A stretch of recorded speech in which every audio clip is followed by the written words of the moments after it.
I think South Africa is starting to become anti unemployment or anti unemployed. What am I saying? I am listening to a debate that I thought it was just bubbling under at some point, it was going to die off. But it's becoming more and more prevalent because out of the blue, suddenly now we know there is a campaign, a month that is dedicated to the topic that I'm going to be talking about in this video: online gambling or whatever that people do to earn themselves some money. I do not want you to misunderstand me or misquote me out of context because it is a sensitive issue right now. And I feel like the people that are shut out of this conversation are people that actually saw an alternative in this phenomenon. Now, gambling has been around for years and years, and there is also informal gambling. I think Omrabaraba, as well as Amadaesi, and all of that stuff that used to happen back in the day. I'm not quite sure if it still happens these days, but then suddenly I had no idea about these guys. I had absolute no idea. The first time I found out about this was you know how as black people we have responsibilities of black tax. And so if you don't know what a black tax is basically if a family member has employment, your responsibility now is to take care of your family members that are unemployed, probably living at home or no longer living at home. They have children, they have responsibilities, but they're unemployed, so you help out type of situation. So in my case, I have people in my neighborhood who have that kind of responsibility. At some point, the family members ask they working member of the family to stop sending money because they are getting some sort of income. I had no idea what that income was about until one of my maybe one, two, three, four, five houses down got married, and his wedding was pretty huge, very expensive as well. But I've known him to be unemployed, very unemployed, but has qualifications and things like that. So I was a little bit confused when I got the invitation. And of course, I'm going to inquire. So, hey, how did you manage all of this?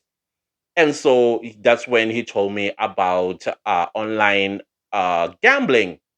I can't remember which outlet he was using at the time. He even went as far as showing me like an example. And I don't know what draw that was. And he showed me, said, this is strategy that I use to win one number. And that one number for 100 Rand is going to pay me, I think at that time it was 5,000 Rand. I was like, for 100 Rand, you get 5,000 Rand. He said, yeah, let me show you. And then he made a bet. And then at a certain point, the draw, I guess, happened. And then boom, he won. And he said, in an hour, as I will withdraw, it's going to go into my account. And an hour later, boom, the money was in his account. So he says, I'm just showing you an example. I usually don't bet 400 Rand if I know this particular number is going to drop. I put more money. So instead of putting 100 Rand, I will put 1,000 Rand. So how much is 1,000 Rand? That's around 50,000 Rand that he is going to win. So that is how we manage to raise funds for Lobola, Imemulo, you name it and you name it, to a point where he now gets married.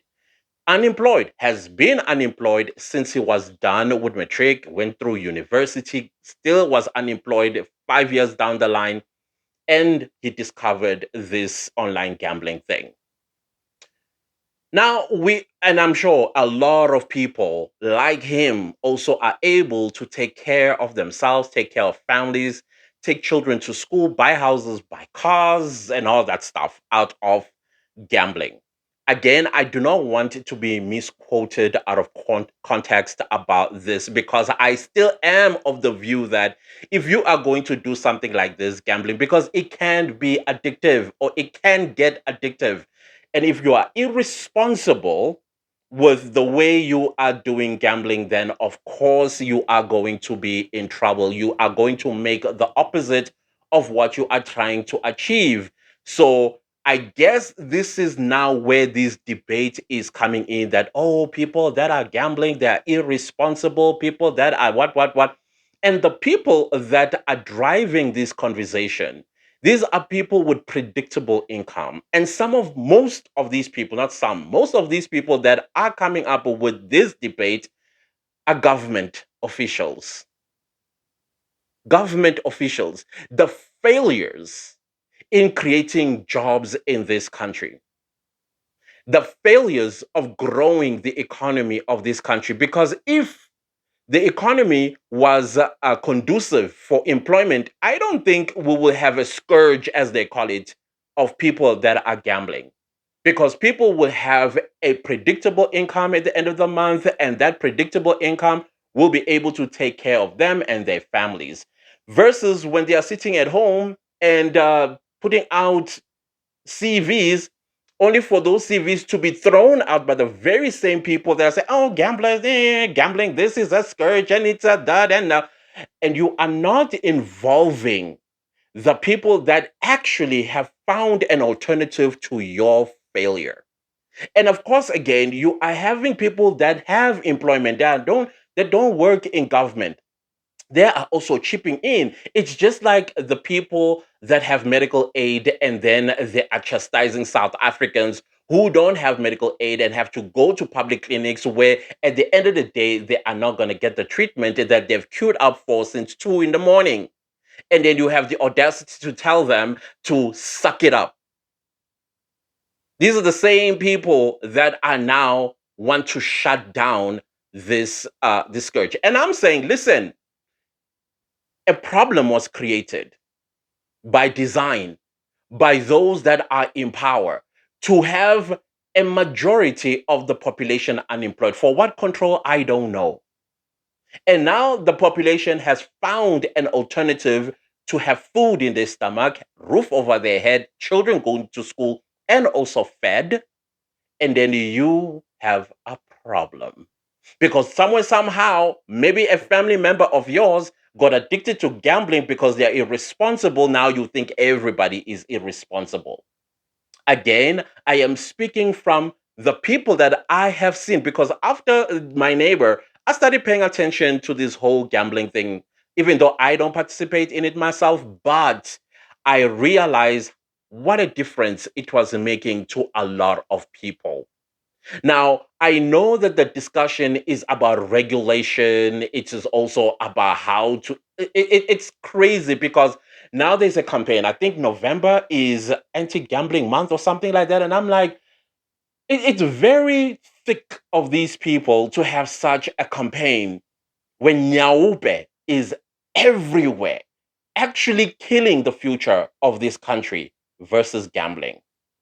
Because now the excuse is, oh, some people are using their childcare grant to gamble. That is irresponsible. I agree.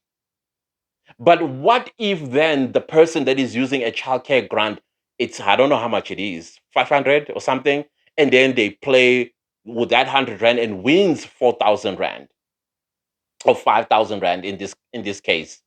That's 5,000 rand that extra that they could be able to patch here and there with the grant money, with the 370 rand. I agree that if you are irresponsible, then yeah, you need to be called out.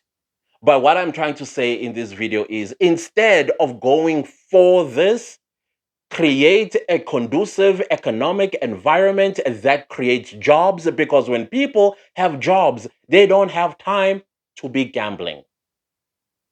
Why are you going after them? You are being anti unemployment. You want the unemployed people to just fold their arms. And you also want crime to exacerbate because they got nothing to do. They're not earning anything. But no, let's not have a campaign against Nyaupe. Why don't we have a month dedicated to anti Nyaupe? Why don't we have a month dedicated to anti crime? Why don't we have a month dedicated to anti corruption? Why don't we have a month anti all these ills that we have in this country. You know, when I was growing up, there used to be a couple of campaigns, and these campaigns really worked because they were quite aggressive about these campaigns. Don't do drugs. I remember that campaign because it was everywhere in schools, curriculums, you name it. You drive down in a school bus, there's a huge billboard written anti drugs. Don't do drugs. And then when I was growing up at Tegwini, there used to be a very huge campaign, Keep Durban Beautiful. Those of us who are in my age and grew up in the early 90s, you remember that campaign. It was not only in Durban, but it was also in schools. Do not litter. Keep your school clean. And that campaign, what it would even become so microscopic that even in the classroom, on your desk, keep your desk clean. And then came the H, okay, YouTube. Then came the H and that V virus. It was everywhere and it was aggressive. It was aggressive. We remember all of those things and we took precautions growing up, like don't do drugs and make sure that you wear protection, something of that nature. They brought it in schools. It was everywhere. The red ribbon was everywhere. On text, textbooks, you name it, it was there. And we became responsible when it came to ucansi. Well, some of us who actually paid attention. But now you are picking on something that is not harming a nation. Well, I get it. The what do you call this? The contribution of these gambling outlets. They make trillions of rands. That you know that you can't get your dirty hands on those trillions. That's why suddenly you are talking about this because you want that money. I think I heard somewhere where they said the gambling outlets have to give up 40% of their proceeds to who? Yeah, to the very same government that is not creating jobs, that is not growing the economy, that wants to see the people of South Africa unemployed and groveling. Because when they are groveling and then you come during elections, you are going to promise them jobs that are never there. You don't tell them the environment is not allowing us to grow the economy. I don't understand. And then I do see now some people jumping. This is a PR to distract South Africans. You are picking on people, adults, by the way. Because if I remember correctly, you have to be 18 and above to gamble. That is adult. That person is an adult. The decisions that they are making, that is their decision. If they want to mess up their lives by being addicted to gambling, that is their decision. You cannot regulate adulthood. You can't regulate an adult's decision to ruin their own lives. Yes, I get it. Let's have those conversations in making sure that you are responsible. And gambling outlets, they do have responsible policies as well. They tell you if you have, I think they even have hotlines that if you feel that you have a problem with gambling, call this line. I guess they have psychologists and all of those people to assist you to have a different mindset about gambling. But one thing I think, if I am calculating in my head, that a person, the moment they get a job and they were gambling, they stop gambling. So at the end of the day, this gambling scourge is attributed to unemployment. So the little that a person gets, whether it's 370 or 500 rand childcare grant, and then they take that 100 rand and they have a strategy on how to grow it. When ungena, create jobs, stop being corrupt. And Wenage, who is sitting in your ivory tower as a non-government worker, because you get a predictable income, you drive a nice car, live in a fancy suburb, and then you are jumping onto this bandwagon. Ungenapi. Ungenapi. How is that hurting you? How is it hurting you? Yes, I am saying let's have anti addictive or addiction, period. Whether in gambling, drugs, alcohol, you name it. There's no month dedicated to anti alcoholism. Why? Because the members are not members. The government, it makes money out of that. The same money that they steal. But they're trying their way to get their dirty hands in the gambling outlets. Now we have content creators, and content creators, some of them, they become influencers, and as they become influencers, some of these gambling outlets go for an influencer to promote their outlet. And guess what happens to that influencer? That influencer gets to elevate economically in their lives. They want to take that as well away. They're saying it's irresponsible. Create jobs. Let's park this one until jobs are created. You will see when people are employed, they will have no time to be gambling. So the problem is not with the people or the gambling outlets. The problem is with you guys. You are shifting attention away from yourselves. Now you are using media. Yeah, mainstream media. They are driving this so hard to a point now they even have discussions on television. But no, let's not discuss Nyaupe. Because Nyaupe, if we discuss it and have an anti Nyaupe month and arrest all those Nigerian drug lords, y'all not going to get anything. Because some of y'all have shares in this Nyaupe thing. Alcohol. But no, no, no, let's go for these ones that we are not getting anything out of them. 40% of the contributions must go to SARS. And we all know once SARS start distributing this money, where it's going to go to. Don't get me wrong. Do not get me wrong, because I know there are going to be people that are going to misconstrue what I am saying and say I'm irresponsible.